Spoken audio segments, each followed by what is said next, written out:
Olá, pessoal, tudo bem?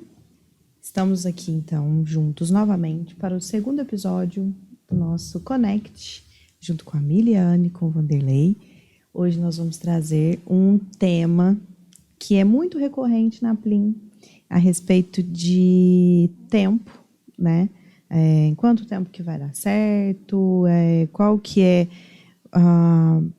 a ideia das pessoas de tempo no sentido da ansiedade maior ali, né? De precisar dar certo num tempo que, depois da pandemia, né, ele se acelerou de uma certa forma que hoje praticamente é impossível da gente continuar naquela mesma frenesi, não sei se nem se é frenesi, porque aquilo lá é mais do que isso, vai virar doença daqui um pouco, se já não virou, né? Então, hoje eu queria falar um pouquinho sobre essa ansiedade pós-pandemia, né, junto com a Miri, com o Vanderlei, para a gente conseguir trazer um pouquinho de consciência para os empresários que estão assistindo a gente, quanto isso pode ser determinante para o resultado de cada um de vocês que estão assistindo a gente aqui. Vanderlei, vamos lá. Começa por aí que a gente vai ver a Miri, né, Miri? Nós batemos 5 minutos de papo aqui para montar toda a estrutura. Esse né? Segundo episódio. Como a gente prometeu, nada é combinado, nada é feito nesse propósito. Então, oi, pessoal. Vamos tentar entender primeiro, porque eu acho que é sempre importante construir um histórico, né? Porque passou algum tempo e a gente parece que perde um pouco a referência daquilo que aconteceu. E outra, foi muito impactante a questão da pandemia. Nós não tínhamos nenhuma referência anterior àquilo que aconteceu na pandemia.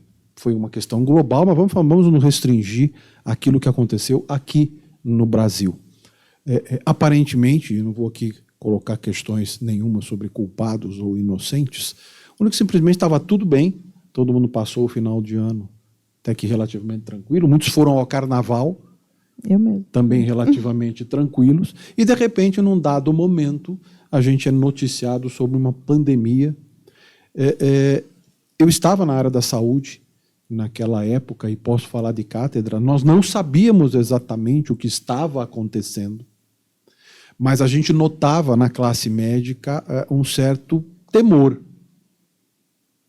por não conhecer, e tinha nas entrelinhas ali algo a mais que veladamente, né, eles conduziam com a classe médica, mas não traziam aquilo para a gente. E quando eu falo da gravidade disso, é que se a gente for olhar historicamente falando, algo parecido com esse, que a gente tem como referência, né, uma outra pandemia, aconteceu 100 anos antes, 1918, 1920, com a gripe espanhola. Trouxe, inclusive, meu avô da Espanha para o Brasil, chegou aqui em 1920, fugido da gripe espanhola, e que também vitimizou muitas pessoas. Diferença de lá para cá, nós nem sabíamos direito o que estava acontecendo na Europa. Hoje, a comunicação, a tecnologia, nos trazia em tempo real os dados da pandemia. Dados muito tristes, inclusive, naquele início, né? Muitas perdas, famílias inteiras, muitas vezes. E nós nos vimos diante de um cenário, de um contexto que ninguém, nem nos seus piores pesadelos, poderia ter pensado. E aquilo impactou fortemente a sociedade, as pessoas, o modelo, né, de vida, e, logicamente, trouxe isso para o nosso bate-papo aqui, que é para o meio empresarial. Nenhum empresário estava preparado para enfrentar aquilo que se enfrentou, na velocidade que se enfrentou. A gente tinha muita discussão na época sobre preservar a vida ou preservar a economia, né? Porque vieram na sequência os lockdowns, vieram na sequência as dificuldades, aí, inclusive com insumos da categoria médica, né? Álcool e coisa do gênero. Então, nós não estávamos preparados para aquilo. E não era só no aspecto da saúde. Nós não estávamos empresarialmente preparados para única e simplesmente do dia para a noite pegar a nossa massa, né, o nosso pessoal de trabalho e pôr em casa. Sim. Home office, o que é isso? Era alguma coisa que a gente escutava, algumas empresas já estavam praticando, mas não era algo fácil de você implementar do dia para a noite. Então, o impacto sobre as empresas foi gigantesco, né? E, de certa forma, após construído esse histórico, esse impacto, com diferentes ondas, né, ele vem se arrastando até hoje.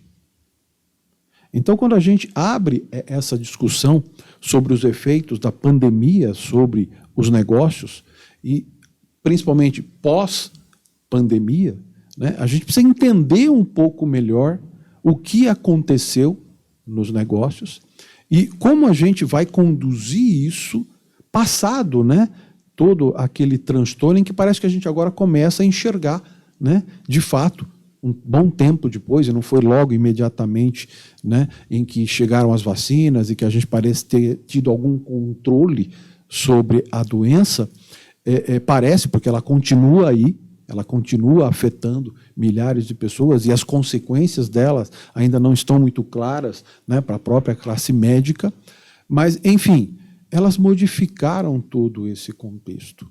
Qual a diferença do antes, durante e depois? Nós aceitamos muitas condições no meio empresarial e a sociedade como um todo durante aquele período. Talvez nós tenhamos evoluído 10, 20, 50 anos em alguns meses. Né? Venda online. No digital, a gente fala que era o que era. Eu lembro que em 2019 eu estava dando palestra e falando para as pessoas que em 5 anos determinada coisa ia acontecer, que em 5 anos o e-commerce, marketplace, vídeo, a questão do que a gente vive hoje, de canal, de YouTube, de podcast, papapá, que em 5 anos ia acontecer. E, de repente, tudo que eu tinha falado em 2019, um ano depois, já aconteceu tudo. Em 2, 3 meses. Em meses. E a gente se viu no meio de 2020, acontecendo tudo que... Então, tinham marcas no ramo da moda, né? Que não estavam... Marcas enormes que não estavam preparadas para o e-commerce. Que ainda é uma coisa que a Melita pontuou muito, a gente conversa. Pessoas que ainda não estão preparadas nem para a rede social. Marcas enormes que não estão preparadas nem para a rede social ainda. Não tem um formato específico, não tem algo que você fala que isso aqui vai... Né? Uma das coisas só, Vanderlei, que eu fico... Você estava falando, me veio na cabeça uma coisa que... No digital, ele gerou um índice de urgência na cabeça das pessoas um pouquinho diferente do meio empresarial. É como se o cara, ele tem uma empresa física, tá? Ele atua ali faz 10 anos, mas aí agora entrou alguém falando para ele que o primo dele está vendendo online e ficou milionário. E aí ele quer que o mesmo retorno que o primo teve, que ele não teve em 10 anos de abrir um e-commerce, uma rede social, de entrar no marketplace, de fazer qualquer coisa, ele tem o mesmo resultado. E aí ele quer que a gente trabalhe isso em meses, em 3, 6 meses, em 1 ano, aquilo que o primo dele talvez está fazendo desde muito tempo. Eu falo que a questão não é uma crítica, tá? Porque eu acredito muito que o sistema dele funcione, porque eu já vi funcionando, mas o Érico Rocha, quando ele trouxe a fórmula de lançamento para o Brasil, dizendo para as pessoas que fatura-se 6 dígitos, não, como é que é? 6 em 7, 6 dígitos em 7 dias. Ele gerou ali um índice de uma urgência de algo que é um tempo. O que é faturar? 6 dígitos em 7 dias. Às vezes o cara demora anos para construir isso dentro da empresa, e aí o cara simplesmente do digital vem e ele faz, tá? Não é balela. É real. É uma fórmula que funciona. Perfeito. E aí, só que isso gerou uma ansiedade tão grande nas pessoas de achar que tudo que vem do digital ali, seja um e-commerce, seja a própria rede social, Instagram, o marketplace, coisa e tal, tem que funcionar em meses. Coisas que a gente está falando de um ramo empresarial, de uma loja de produto industrial, papapá, de anos. Sabe quando parece que a gente está andando em compassos diferentes? E às vezes eu falo... E tem indústrias, por exemplo, em Franca, que você fala para ele já existe há 15 anos, mas a hora que você vai falar para ele que ele precisa de um tempo parecido para o e-commerce, não para 15 anos, óbvio que não, mas que você precisa de um tempo para o e-commerce dele funcionar, ele não aceita. Mas você tem empresa faz 15 anos, você tem o resultado que você espera agora para um ano que você não teve em 15? Qual que é a matemática? Mas imagina o seguinte, vamos tentar usar a velocidade do som e a velocidade da luz. Diferentes velocidades. Né? Vamos dizer o seguinte, durante a pandemia, o que importava para a gente era ter a luz. Eu precisava ter as minhas necessidades atendidas e eu encontrava caminhos através de alguma comunicação online, que não dava nem para dizer que era um comércio online. Né? A turma adaptou algumas coisas lá, uns Frankenstein meio maluco, e a turma precisava atender porque precisava de luz. E o som chegava depois. Entendi. E nesse sentido, talvez o que a gente teria que começar a pensar hoje, nós evoluímos muito rápido, mas talvez não estava muito bem alicerçado, né? O alicerce não ficou bom. A gente levantou o barraco de repente porque estava na intempérie, né?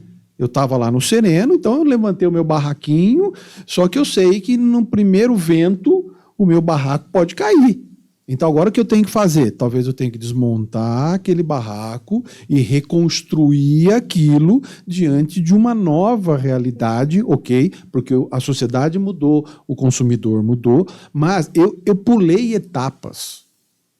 Se durante a pandemia eu entregasse uma pizza deformada, era o que tinha, meu amigo. Então a turma aceitava. Hoje a gente voltou na real. Todo mundo está vendendo pizza, então eu quero minha pizza bonitinha. O consumidor deu esse passo, né, e retomou algumas exigências, vamos chamar assim, do mercado. Só que alguns empresários acabaram aceitando pular etapas e conviver com a coisa meia boca, vamos chamar assim, como regra. E agora está com muita dificuldade para voltar atrás e reconstruir esse caminho, porque ele está achando que é perda. Mas, na verdade, não tem perda. Eu pulei uma etapa. Eu pulei algumas etapas. Eu não construí alguma coisa realmente confiável, né? E que me dê perenidade, como a Mili coloca muito bem sobre os problemas. Então, quando a gente fala do que aconteceu, né, é porque a gente recebeu uma carga de informação e de tecnologia criada no sufoco para atender uma demanda, que agora a gente se pergunta se vai funcionar durante quanto tempo. E não entendo como perda dar um passo para trás. Né? Na verdade, esse passo para trás é para reconstruir a coisa no devido tempo, que não é o tempo lá de trás, porque ficou mais ágil realmente. É inegável. Se a gente dizer que não ficou mais ágil, nós estamos mentindo. Mas também não é essa velocidade desenfreada, ladeira abaixo, que a gente está vendo os empresários. E aí o que acontece? Se a gente voltar na nossa conversa anterior, aquela coisa do imediatismo leva o cara a pular etapa, a não se planejar, a querer resolver a coisa no sufoco. Então os caras que, como você colocou, mas de uma forma não positiva, negativa, né, atinge o seu primeiro 1 milhão em 3 meses. E está todo mundo nessa vibe louca que eu fico um pouco preocupado onde ela vai nos levar. Né?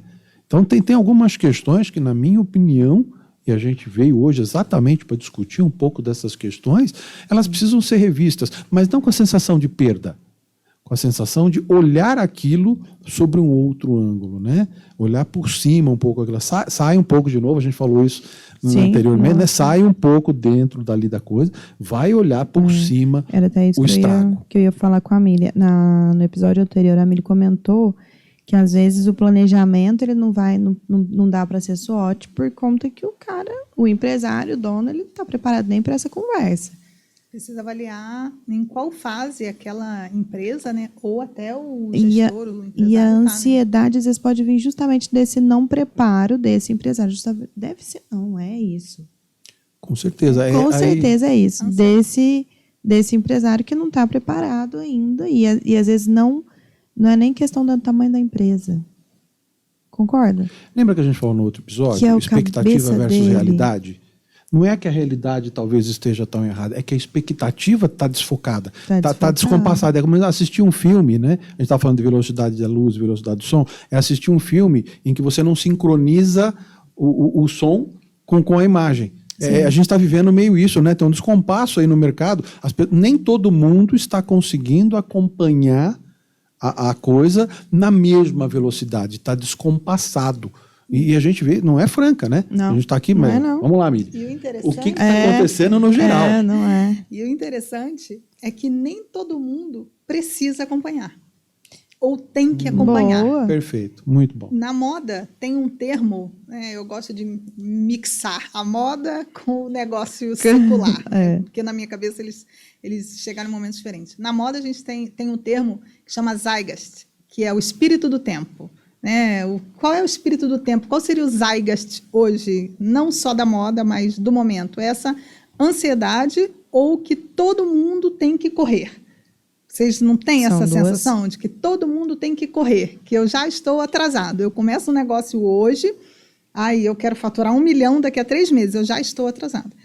E a verdade é que nem todos os negócios eles precisam acompanhar essa, não digo a celeridade, mas essa pressa, essa agitação. Por quê? Se você quer criar um negócio que seja perene, que seja de longo prazo e que cresça de uma forma estruturada, você precisa de tempo. Eu não estou aqui falando de um negócio digital.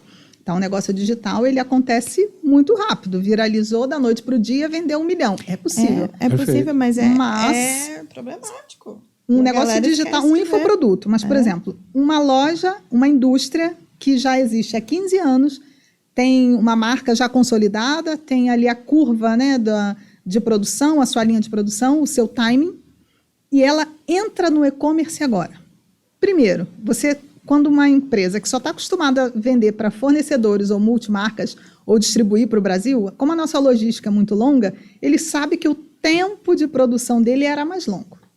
E aí, nós também melhoramos a questão logística, a questão de entrega, isso foi encurtando. Então, naturalmente, essa indústria, essa empresa, ela precisou o quê? Ou aumentar o pátio de equipamentos, ou trazer mais gente, ou informatizar, nem seria informatizar, trazer máquinas mais modernas, mais automatizadas, para que ele pudesse produzir mais. Então, ele encurtou esse tempo ali. A logística encurtou um pouquinho aqui. E tem os serviços meio, que seriam os representantes, ou a confecção, a questão do acabamento, que em alguns casos é preciso, a gente consegue antecipar, em outros não. Então, cada negócio, ele tem o seu time de celeridade. O problema é que todo mundo acha que para estar no mercado, para ser competitivo, para seu negócio ser ok, ou para faturar 1 milhão, eu preciso fazer em 1 semana, 6 em 7. Tem negócios que não são aplicáveis 6 em 7. Então, quando eu olho para um negócio físico, um negócio real, ele é algo que demanda mais maturação, ele é mais longo, naturalmente. A gente pode acelerar algumas etapas? Pode, mas dificilmente ele vai ter o mesmo time extremamente curto de negócio digital.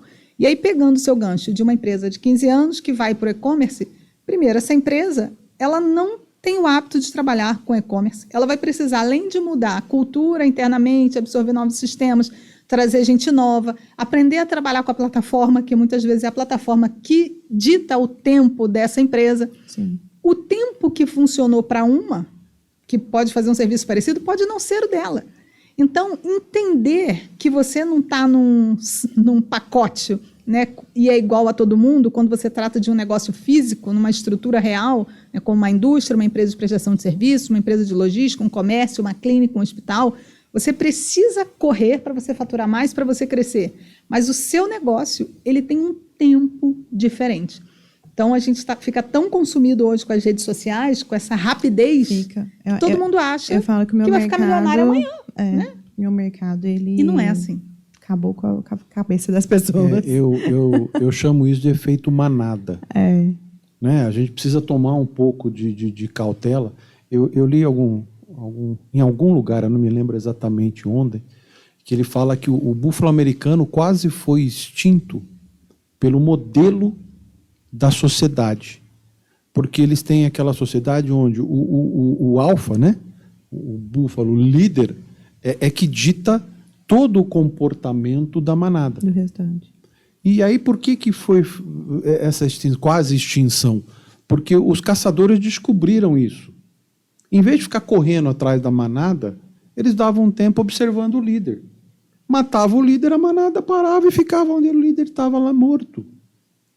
É isso que a gente quer para a nossa sociedade? Será que todo mundo precisa seguir o líder Será que cada um não consegue achar o seu tamanho, o seu passo, o seu compasso, o seu ritmo, não é verdade?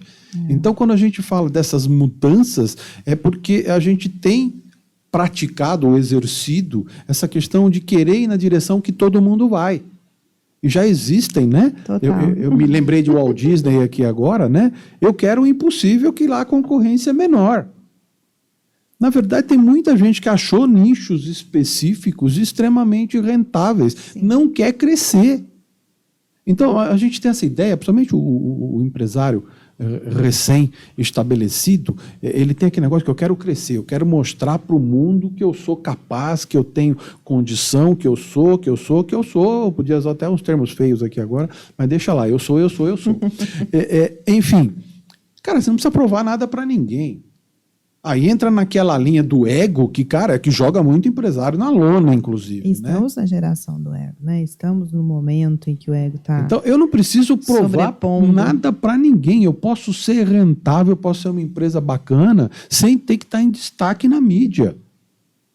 Sabe? Aliás, eu conheço muitas que têm essa relação de distanciamento com a mídia. O que você quer, né, Vanderlei? Às vezes você quer um faturamento de R$100 mil por mês, mas você não vendeu um item pela internet. O que você quer?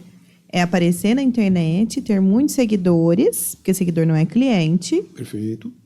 Ou você quer um faturamento, uma estrutura, uma empresa rentável. E o que é rentável? Rentável não é vender 100 mil. Não é. E eles esquecem que rentável tem outras continhas ali no meio do caminho, que não é só um faturamento, né? Não é só, faturei X e era isso que eu estava esperando e coisa e tal. Nossa, me perdoa. É o alarme. Você desligou? Senão ele vai... Perdoa. Meu Deus. Deixa eu botar parado. Ele conserta na edição. Certo. Meu Deus. É que todo dia, 18 horas, eu faço a oração do Pai Nosso. Pronto. Já foi. Já estamos na hora da Ave Maria, por isso. Desculpa, Marcelo. Imagina. Nós tivemos 2 horas de boa, você está reclamando que a gente agora deu uma escorregada? Deixa eu ver se não tem mais nenhum aqui. Para os próximos... Pronto. Desliguei, depois eu... Desculpa. Imagina, vamos lá. E é isso, assim, a questão principalmente do faturamento gera uma ansiedade e eu acho que os objetivos, eles estão totalmente perderam, assim. Acho que o que é que eu quero? Não, eu quero aparecer, eu quero virar um blogueiro, eu quero aparecer nos stories. Eu não estou aparecendo, meus vídeos não têm visualização. Tá, seu vídeo não tem visualização, mas e os produtos que você está vendendo? E os outros modelos de negócio que é possível você estruturar? Está sendo feito? Não está sendo feito. Não, eu só quero vender pela internet, é 100% digital, eu não vou fazer mais nada. Então, a conta não fecha. Você entende que eu penso que a ansiedade, essa geração do digital que trouxe, aí eu falo assim, a pandemia, ela acelerou, ok. Mas a gente já vem disso desde 2007, lá na criação do iPhone. Eu acho que aquele, para mim, aquele é o primeiro impacto. É um divisor de águas. Que é um divisor de águas, e que você fala assim, daquilo ali para cá, nossa vida mudou de uma forma assim, que não tem nem como a gente mais mensurar a rapidez das coisas, né? Porque antes de 2007, já existia internet, mas não no poder em que aconteceram as coisas depois que os nossos celulares viraram touchscreen e o iPhone entrou na vida das pessoas. Maria Fernanda, mas eu não uso iPhone. Não, você não usa, mas quem trouxe o iPhone para as nossas vidas mudou uma geração inteira de relacionamento, de consumo, de pensamento, de decisão, do ego, de desejo, essa questão da moda, por exemplo, você entra no mundo da moda, de mostrar, de ter que estar, né, se não tiver ali essa questão de a mulher ela não repete o look agora foi para academia, elas estão gastando looks milionários na academia. que é um modelo também novo de negócio que você fica assustada. De certa forma, é cruel. É cruel. Porque quem não se adapta ao modelo do efeito manada, parece que está fora. Parece que ele está fora. Está deslocado. Então, é estranho quando você está discutindo bullying, quando você está discutindo algumas questões na sociedade, e na surdina, né, estão acontecendo algumas coisas estranhas. E eu associaria isso. Sabe o efeito do nuvem de gafanhoto? Parece que a turma vem, consome tudo que tem ali, a hora que acabar eu vou embora. Porque acontece um pouco disso no mercado. E a sociedade aceita isso, normaliza, como o pessoal tem usado, o jargão normaliza, nunca foi tão utilizado, e passa a aceitar aquilo como tudo certo. E quando você tenta falar alguma coisa de uma forma diferente, ou tenta atuar de uma forma diferente, ou se posicionar de uma forma diferente, e aí você traz isso até para a tua vida no cotidiano, né? Eu falo muito sobre isso, até para o meu comportamento, temperamento. Enquanto você fala o que as pessoas querem ouvir, está tudo certo. Experimenta colocar, né, uma posição diferente. Então, isso se aplica também nessa seguinte situação. A sociedade, ou o empresário, muitas vezes, a gente, quando está fazendo a consultoria, né, dentro desse ambiente, o que você quer ouvir? Né? Porque se você fizer uma conversinha básica com o empresário, uma leitura corporal e coisa parecida, você percebe um pouco qual é o jogo do cidadão. E você, como nós falamos no episódio anterior, que tipo de consultor, de conselheiro você vai trazer para a tua empresa? Aquele que diz o que você quer ouvir ou aquele que vai te dizer o que você precisa ouvir? Nesse quesito, Miri, o que você acha com relação ao mindset do empresário? Como que a gente mudaria? Como que é o processo, como consultor, a gente entra nesse viés de mudar isso, de trazer essa consciência para ele, de que essa ansiedade quebra, e de que ele não é todo mundo, certo? Né? Como a mãe da gente já dizia, que o tempo do vizinho não é o mesmo tempo que o dele. Nem precisa ser. Como que a gente traz isso para eles? Eu até tinha comentado, mas não consegui complementar. Na moda, a gente traz o Zeitgeist, né, que é o espírito do tempo, essa coisa toda. Isso. E no negócio, no business, né, indústria, qualquer outro segmento, o comércio, eu gosto de trazer o forecast, que é a visão de futuro. Quando você tem uma visão de futuro, que não necessariamente é uma visão de consumo ou uma visão de tempo imediato, né, algo que você vai construindo, você viu o futuro, tudo bem, decide morar nele, mas eu preciso caminhar, né, para chegar lá. Então, quando o consultor ele chega na empresa, conversa com um empresário, entende o momento que esse empresário está, é uma coisa que eu gosto muito de fazer, porque nem todo empresário ele quer ser famoso. A maioria hoje quer. Eu pergunto, geralmente, você quer que a sua empresa fique famosa? Você quer ganhar dinheiro, tá? Vender muito, ter volume? Isso aí depende. Ele pode vender barato e vender muito, ou vender pouco, mais caro. Sim. Depende, a gente vai precisar avaliar, né? Ou você quer expandir? Como é que você quer crescer? Ah, não, eu quero ser famoso, quero ficar famoso, quero fazer a minha marca famosa. Então, assim, a gente vai entendendo o momento que essa empresa está tratando aqui de um modo geral, a gente vai conseguir criar estratégias para a gente consiga colocá-lo nesse momento, né, atender essa expectativa, e com esse forecast, criar um caminho que seja seguro e, principalmente, que ele consiga construir com o que ele já tem hoje. Porque não adianta a gente chegar na empresa, achar que vai mudar tudo, que ele tem que fazer tudo. Eu acho que o que é mais importante é valorizar o que eu já tenho. A partir do que eu já tenho, né, eu gosto muito de levar esse olhar, a partir do que eu já tenho, aonde ele pode chegar. Né? Então, trabalhando isso, quando eu falo, olha, você tem isso aqui, você pode chegar nesse ponto. O cara ele fica mais aliviado. Eu tive um case parecido com esse em 2021, foi um momento, um pouquinho depois de pandemia, foi 2021?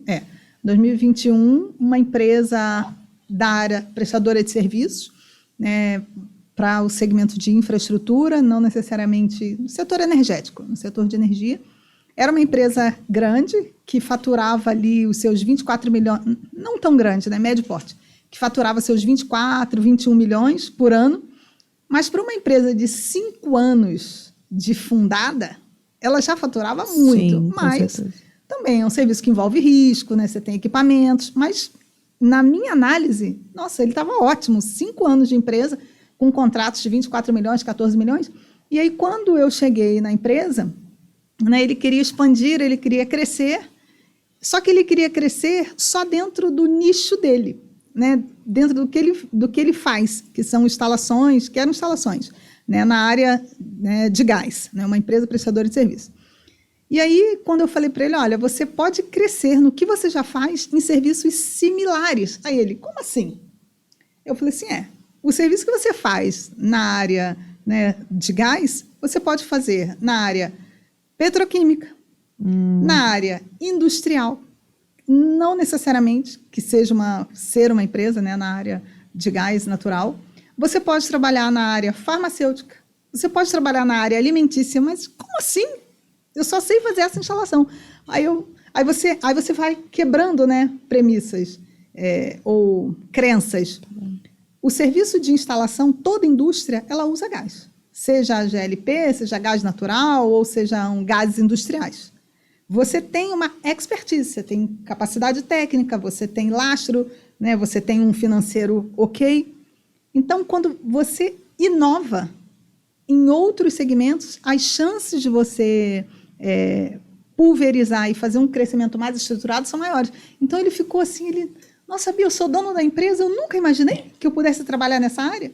Então, quando o forecast entra antes dessa ansiedade, antes desse, eu quero crescer a qualquer custo, e aí ele começa, se ele começasse, se não fosse uma pessoa, né, é um empresário extremamente jovem, uma pessoa que eu admiro, nós nos tornamos amigos, um cara fantástico, extremamente realizador, mas estava aberto para a consultoria, estava aberto para esse olhar, e nesse meio tempo, né, sinalizando que ele podia crescer, eu falei, a gente precisa agora fazer uma estruturação da empresa, porque para você entrar nessa área aqui, com o que você já tem hoje, a gente precisa fazer uma adequação na documentação, a gente precisa pedir os atestados técnicos, os acervos que você não está pedindo, a gente precisa formatar a sua comunicação institucional. Aí ele, mas é só isso que eu tenho que fazer? Eu falei assim, só.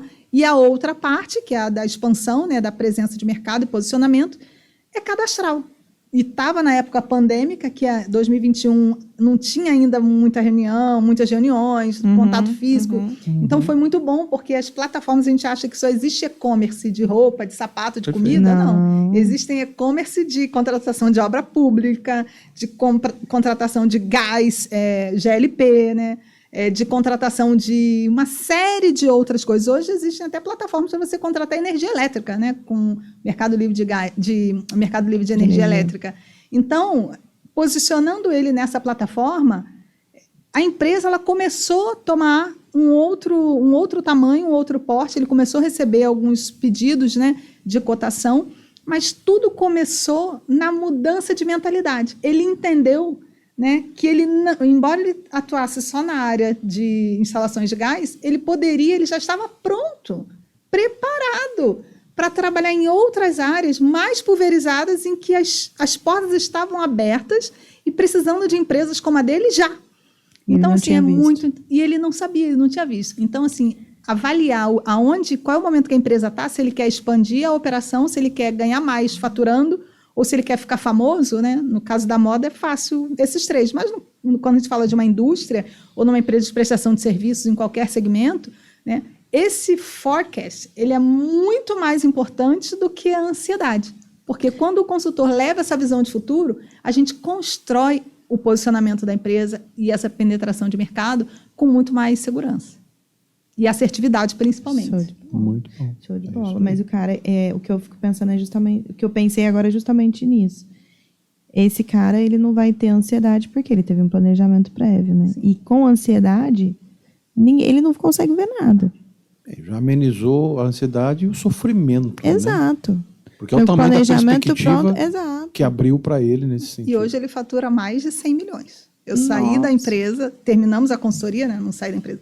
Porque a consultoria ela tem um prazo determinado, tem muita gente que pensa que o consultor tem que morar na empresa, ou que a empresa vai ficar dependente do consultor.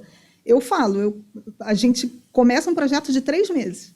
Dependendo do que isso aqui vai levar 6 meses. 9 pode levar 1 ano, mas eu faço um planejamento para que depois desse tempo a empresa possa andar sozinha.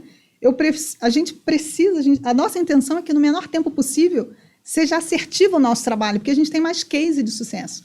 Né? E o tempo de maturidade, nós fizemos esse primeiro trabalho, que foi mostrar que ele poderia ir para outros segmentos. Depois, a estruturação da empresa passava por uma parte documental, né, administrativa, de certidões, técnicas, e depois o posicionamento nessas plataformas, ambientes de contratação, e a empresa também, uma coisa que era um tabu, que eu sinalizei, para você pegar negócios maiores, você pode fazer um consórcio, você pode fazer uma parceria, não quero um consórcio e tal. E quando você vai explicar o benefício de um consórcio, que você soma a capacidade, que você soma o seu patrimônio líquido, que você soma praticamente o seu capital social, você não funde uma empresa na outra. Mas para você se qualificar na oportunidade, você soma documentos, né? Então, assim, soma papel. Então, uma empresa soma outra. Você fica maior, você pode pegar negócios maiores.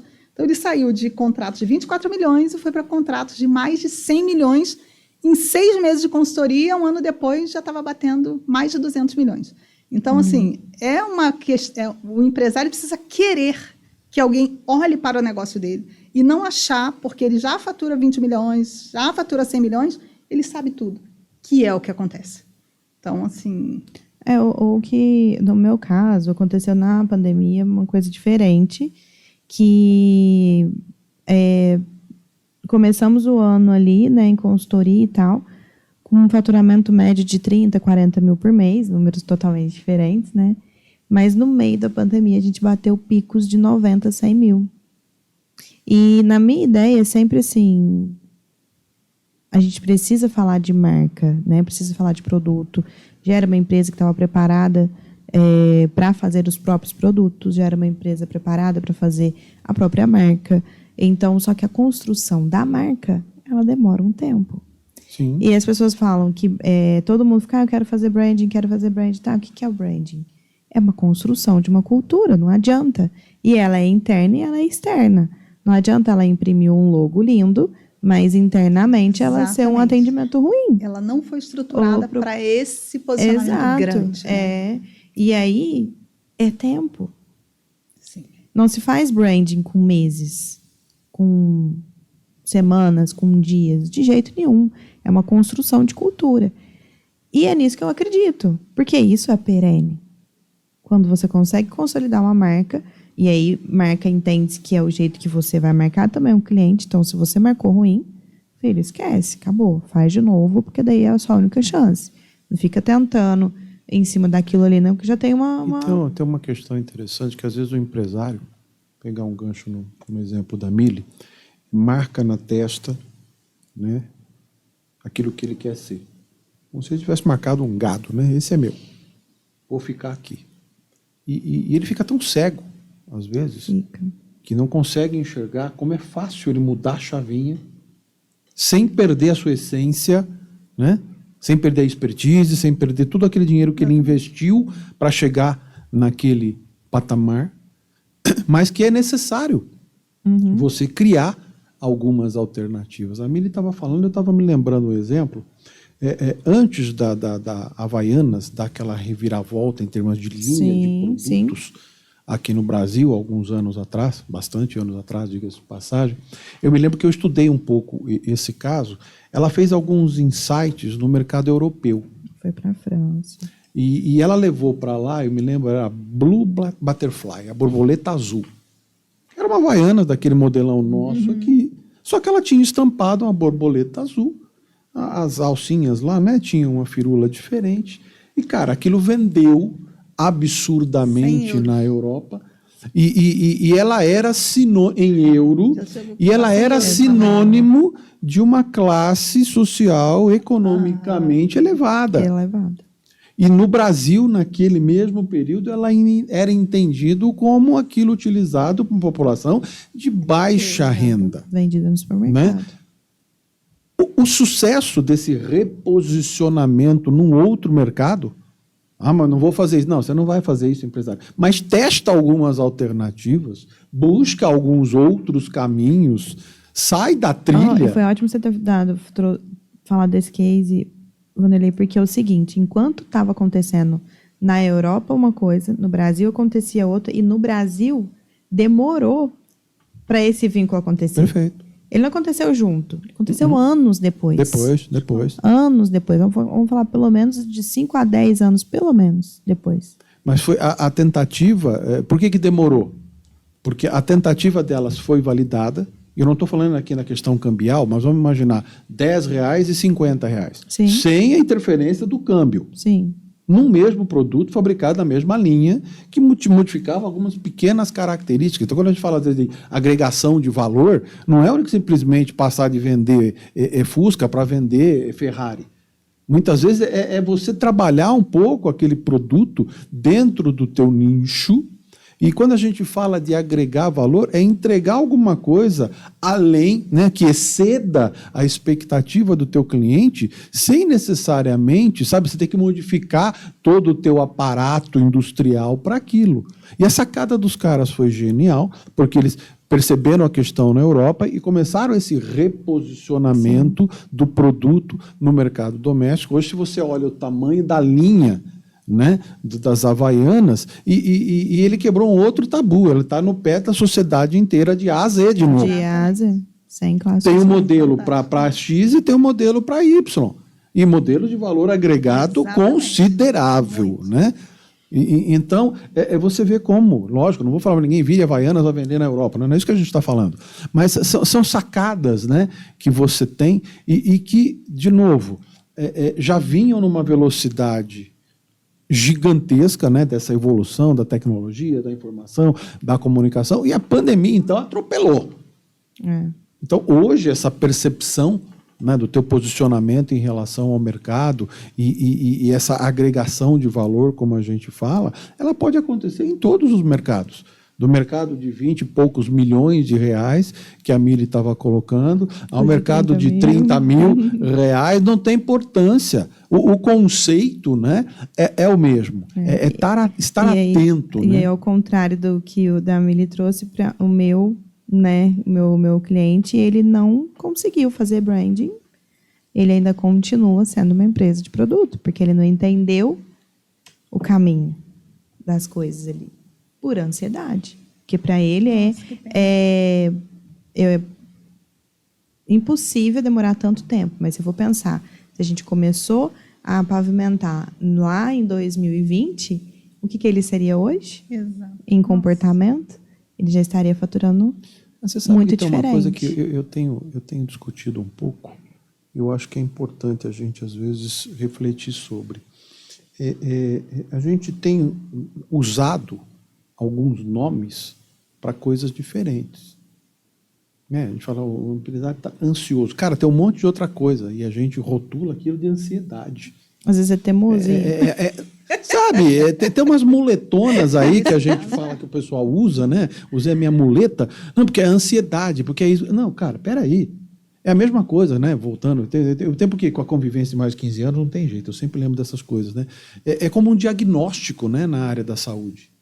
Existem sintomas que induzem a pessoa a entender que é aquela situação. Então, se você for consultar na área da medicina o Dr. Google, né? Cara, dependendo do sintoma que você está sentindo, você já vai lá na funerária e compra o plano funerário. Porque, cara, você está morto. E não é assim. Por isso que, de novo, o empresário, você pode fazer isso por sua conta e risco? Pode. Mas você também pode consultar o doutor, né, não na medicina, mas aí na questão empresarial, um consultor, um profissional que possa te amparar a diagnosticar melhor o que está acontecendo dentro da tua empresa. Essa semana eu falei uma coisa para uma cliente, ela vai assistir esse vídeo, ela vai saber que é para ela. A gente falando várias coisas sobre a estratégia comercial da empresa e tal, várias reuniões, e aí escutaram o que a vizinha falou. Sei lá, acho que era uma vizinha. Porque isso aqui não dá certo. E aí, em reunião, eu falei assim, gente, mas por que isso aqui exatamente não dá certo? Não, porque fulana falou. Eu falei, você paga o médico, faz 4 meses, 5 meses, e aí você vai escutar a vizinha? Aí na hora ela, nossa, Maria Fernanda, verdade. pessoas querem copiar, né? Não querem ser algo próprio, querem copiar o que deu certo e aí fica, como ele comentou, a manada e vai copiando e a gente não tem nada novo, só que esse copia-copia é o que cansa. Exato. Esse copia-copia é o que afasta, esse copia-copia de padrão, né, e de modelo de gestão ou até de ideias, é o que está fazendo todo mundo entrar ali num mais do mesmo. Tudo igual. E quando começar a deslindar, a afundar, vai afundando todo mundo. Sim. Infelizmente. Não, ou se não copiar produto do outro, mas não sabe se aquele produto vende ou não vende, Exato. coisa e tal. Mas a questão é mindset mesmo. Acho que se a gente pode falar que esse segundo episódio ele é muito disso, porque ele vem a teimosia, que muitas vezes não é ansiedade, mas ele é uma característica humana do indivíduo ali, uma característica genética, patológica. O que é? Tipo, Não, e o outra coisa, cara. você vai lembrar, a gente conversou um pouco há um tempo atrás. A gente está falando de pandemia, saúde, vamos falar Sim. da dor de cabeça, né? Cara, dor de cabeça, eu estou, você está, ela está, mas desculpem, é um sintoma. Para você pode ser oriundo de uma situação, para mim pode ser outra, para você mim, pode ser outra. Então, a dor de cabeça, que é aquele incômodo que o empresário está sentindo, ela só está sinalizando que alguma coisa não vai bem. Sim. O que você vai ter que fazer, meu amigo? Vou descobrir a origem da dor de cabeça. Porque se eu for atuar na dor de cabeça, eu vou tomar um remédio para dor de cabeça, vou amenizar o sintoma, mas não vou resolver o problema.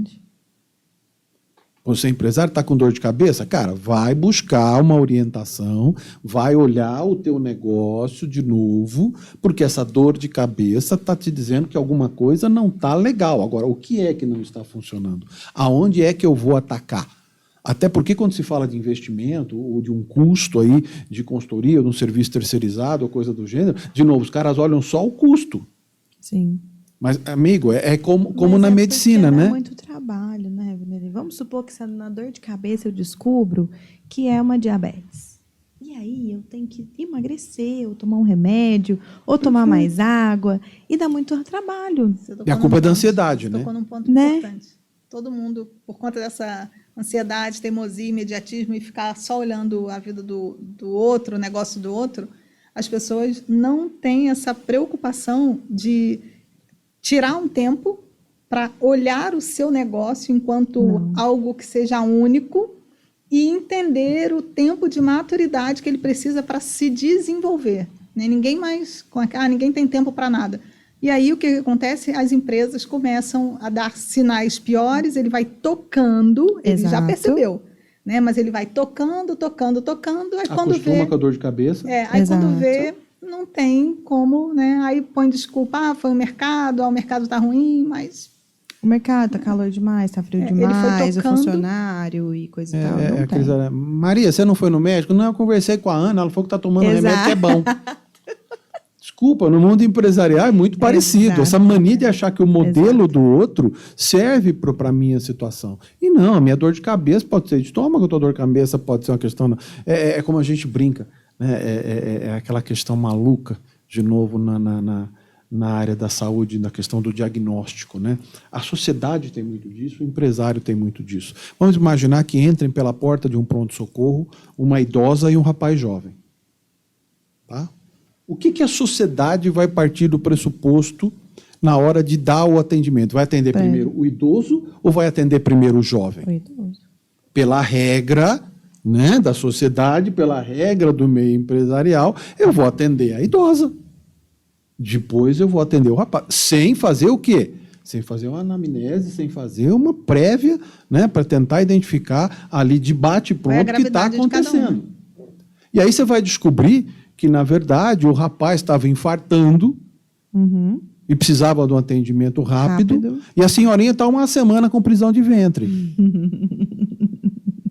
Resumiu tudo. O exemplo é meio maluco, mas pensa bem, é real. Exato. Cara, eu vou tratar primeiro a velhinha que está uma semana com prisão de ventre e vou deixar de dar atenção para o jovem porque ele é jovem.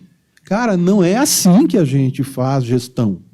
A gente tem que ser um pouco mais cuidadoso na hora de avaliar algumas questões. E, de novo, vou usar. Para mim, pandemia foi uma tremenda muleta. Por empresário botar a culpa na pandemia.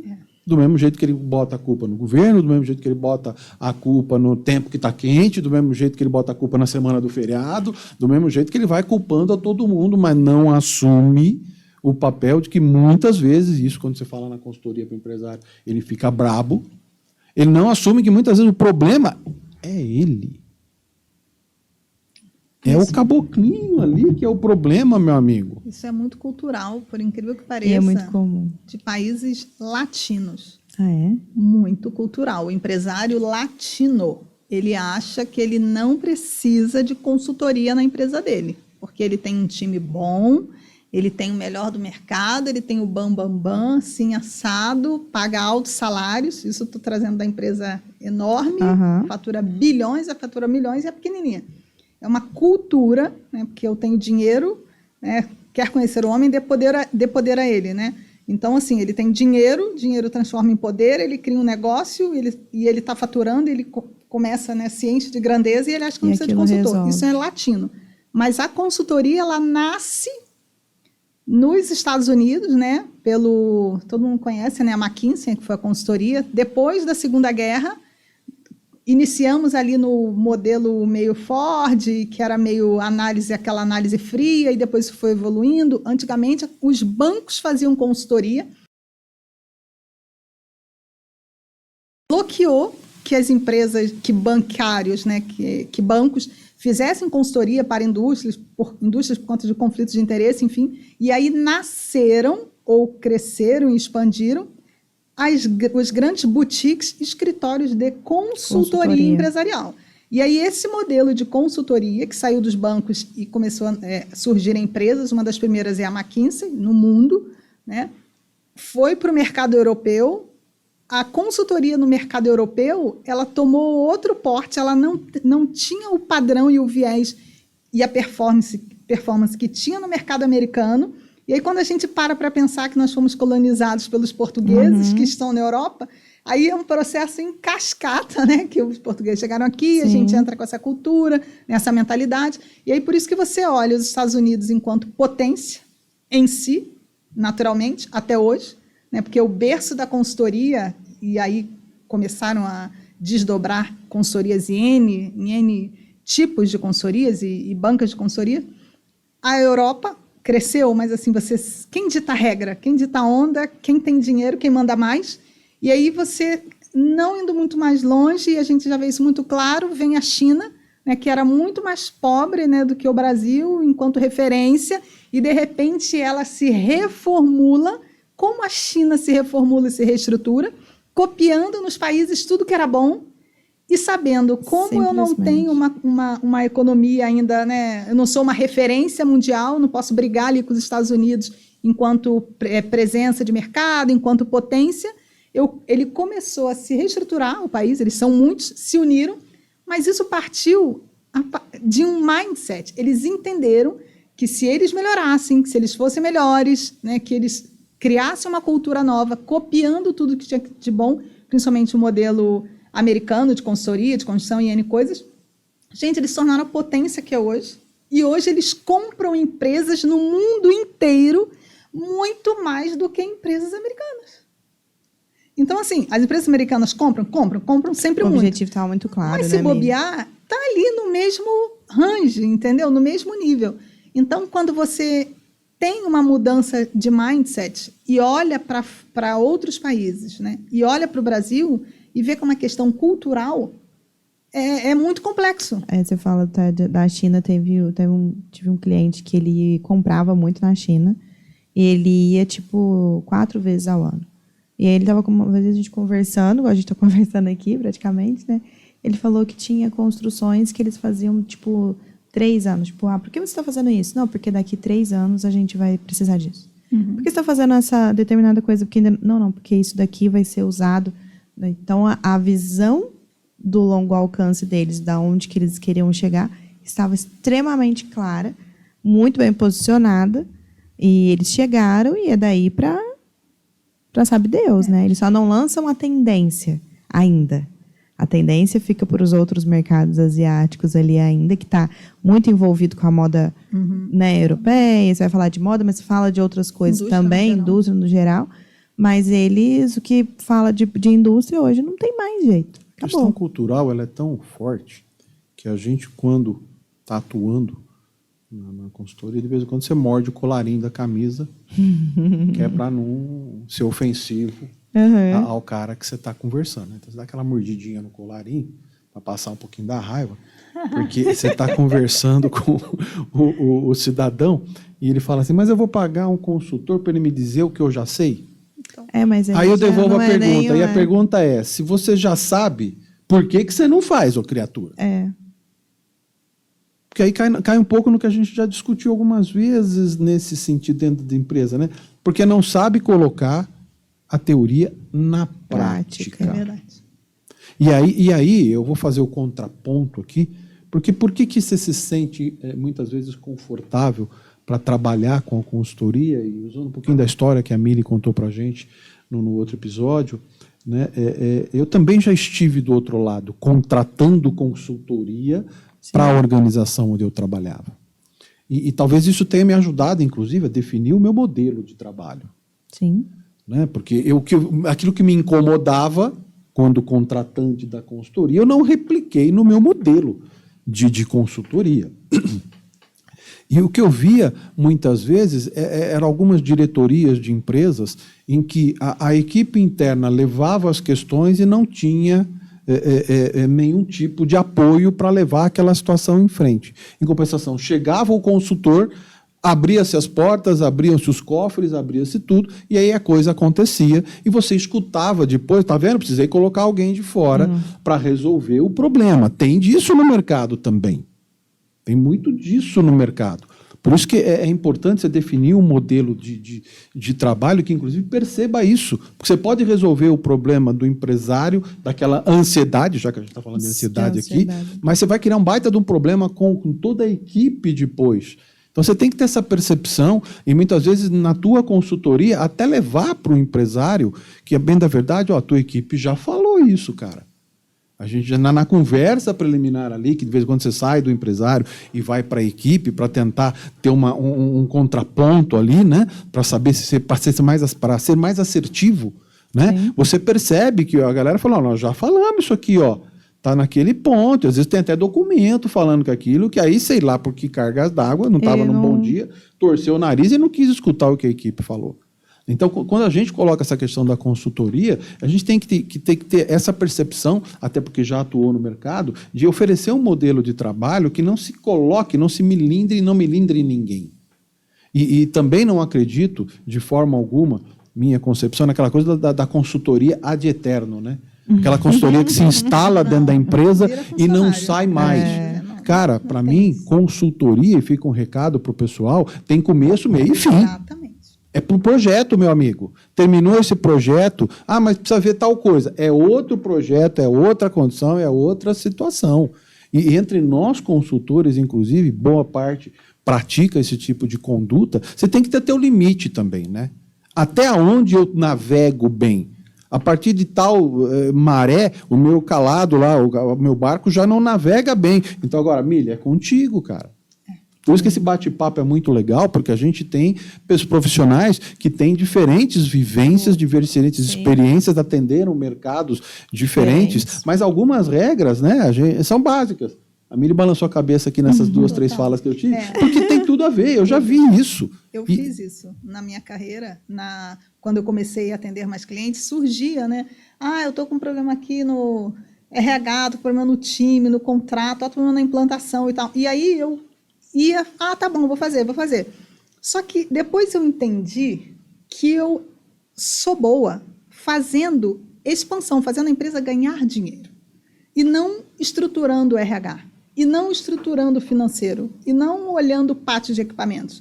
Então, qual era o meu foco? O que eu fazia bem, o que eu entregava resultado, o que realmente era visível para mim e que me motivava. Né? A empresa vive de dinheiro. A gente tem obras sociais, tem a parte social, governança, isso tudo é importante. Mas se não botar dinheiro no caixa, eu não faço nada. A empresa não é ninguém.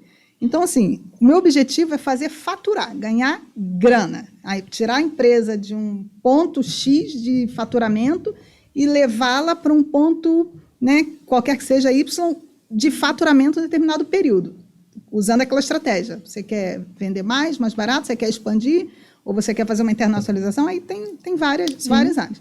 Então, eu foquei em fazer as empresas ganharem mais, faturarem mais de uma forma lícita. Entendeu? Então, assim... né? Vamos deixar bem claro, né, Muito claro isso. Então, eu não peguei mais nenhum outro tipo de serviço que não conversasse com aquilo que era a minha expertise. Até que, em 2018, eu entendi, porque eu fiz Direito e depois eu fiz Tecnólogo de Produção Industrial, e aí esse curso de Tecnologia de Produção Industrial acabou me trazendo uma visão de tecnologias múltiplas muito interessante. E aí eu comecei a pesquisar a área de tecnologia e entendi que eu conseguia desenvolver a empresa em outro aspecto, que era inovação e novas tecnologias. Então, em 2018, eu abri um momento novo, mas eu só faço isso. Eu continuo fazendo expansão, fazendo elas faturarem mais, inovarem, de qualquer forma, seja uma tecnologia, criando um sistema novo, desenvolvendo software, programas, enfim, arquitetura de dados, banco de dados, gestão de dados, monetização de informações, tudo relacionado à tecnologia. E aí, em 2022, veio a moda. Ah, mas o que você faz na moda? Né? Tanto que eu coloquei lá, é Fashion com Tech. Eu trago a tecnologia para dentro do mercado de moda e eu olho o mercado, principalmente de franquias e marcas, e criei caminhos para que essas franquias e marcas pudessem ganhar mais dinheiro. Então, eu continuo fazendo a mesma coisa, mas dentro do meu core business, do que eu sei fazer. Então, que é uma das coisas, Mili, que gera, de novo, a ansiedade do empresário, que muitas vezes ele não sabe o que ele é bom. Aí ele acha que ele tem que correr para a produção, ver o financeiro, ver o RH, ver o produto, e aí ele se sente perdido. Eu uso um exemplo legal, que vai cair aqui. Eu sempre tenho a minha brincadeirinha do minuto. E, por favor, empresário, não contrate e não seja isso, que eu chamo que é o do consultor pato. Né? Porque, cara, ele faz tudo. Só que ele não nada direito, ele não anda direito e ele não voa direito. Boa. É o pato. Cara, ele faz tudo. Consultor pato, empresário pato. Faço tudo. Só que, cara, você não nada direito, você não voa direito, você não anda direito. Você é desengonçado para fazer tudo. Então, por favor, não caia nessa armadilha, nem de contratar um consultor pato e nem seja o empresário pato. Amigo, no que você é bom? Você é bom em fazer marketing, Fernanda? Faça marketing. O financeiro contrata alguém para fazer. O RH contrata alguém para fazer. Contrata gente de confiança, gente boa, que vai fazer o trabalho bacana, define tuas diretrizes, o teu planejamento, faz a tua estrutura ficar bacana, que você vai funcionar, porque o teu negócio é marketing, cara. Com certeza. E outra coisa, né? A pandemia trouxe isso, em termos de empreendedorismo, vamos dizer assim, e aí tem um risco tremendo, cultural, de novo, como disse a Mili, né? O empreendedorismo por opção e o empreendedorismo por falta de. O por opção, talvez, né? O cara optou por aquilo, ele vai estruturar melhor o negócio, ele vai estar fora da estatística lá das empresas que quebram em X anos. Agora, o empreendedorismo por falta de opção é um mergulho, né, em queda livre sem paraquedas, meu amigo. Sim. Os riscos são... Muitas pessoas entraram na pandemia porque não tinha opção, né, Sim. cara? Ele não tinha... Profissional de festa, por exemplo, não tinha festa. A Vanderlei está falando para não fazer. Não estou dizendo que é para não fazer. Eu estou dizendo, faça com mínimo de condição, de estrutura, para você não se dar mal. Quantas vezes você não está conversando? Porque consultor tem essas coisas. Os caras acham que a gente bate o pênalti, vai lá para cobrar e na pita. Né? Mas eu cozinho muito bem, eu quero abrir um restaurante. Falei, ferrou. Nossa, Vanderlei do céu. Ferrou. Conheço muito. Cara, o fato de você ser um bom cozinheiro não te habilita para ser dono de um restaurante. Tem até uma brincadeira que eu faço, eu contei, são 14 ou 15 pontos de contato e risco dentro do negócio do restaurante, que são as interações do teu cliente com o teu estabelecimento. A tua comida é um detalhe desse embaranhado. Interessante. Porque o cara precisa estacionar, o cara precisa ser recebido, o cara precisa achar a mesa, né? Vamos imaginar um restaurante self-service, né? Ele precisa se servir, ele precisa pesar, ele precisa pegar a comanda, ele precisa pedir lá a bebida, ele precisa pagar. Cara, a comida passa a ser alguma coisa importante, é óbvio, mas, cara, não é só. Além do que, Vanderlei, o que eu falo muito também, gente, não é porque o cara cozinha bem que as outras pessoas vão gostar e que ele cozinha bem para 6 pessoas que ele vai poder cozinhar para 100. Então, tem uma série de coisas. Eu entendo com relação à gestão, mas esse tipo de pensamento, eu cozinho bem, vou virar uma empresa, ele é tão mínimo, básico de informação, que não faz o entendimento do pós, tudo que vai acontecer em nada. Porque você fala assim, cara, e aí, como é que você vai cozinhar para muitas pessoas? Não, eu não sei, mas a minha comida é boa.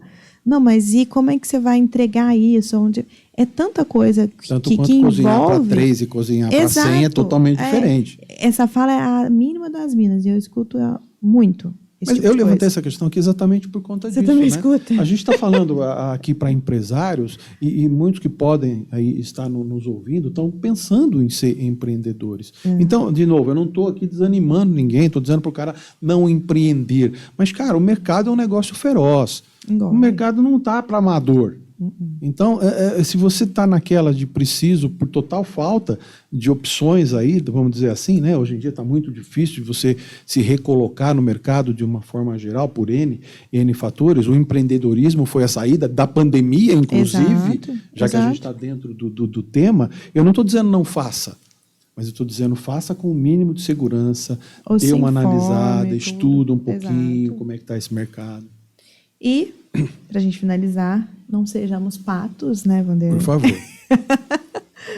E essa é a mensagem que a gente quer deixar no 2º episódio do Connect, a respeito dessa ansiedade empresarial que veio nos tomando um pouco com o digital, pós-pandemia, no meio da pandemia, pós-pandemia, que ainda deixou marcas, né, no nosso modelo de consumo, no nosso comportamento dos nossos clientes, principalmente, que é algo que a gente precisa olhar diferente nesse momento. Meu convite novamente é que vocês se inscrevam no canal, curtam o vídeo, encaminhem para algum empresário que vocês acham que deveriam escutar essa mensagem, né, que é o dos principais aí. Às vezes não precisa nem de você contar para ele, olha, só lembrei de você, encaminha, não precisa nem falar por quê. Ele vai entender no meio do caminho, tá bom? Muito obrigado e semana que vem tem mais. Obrigada, bem, gente. Obrigada, Obrigada, Miriam. pessoal. Obrigada, Vanderlei. Obrigado.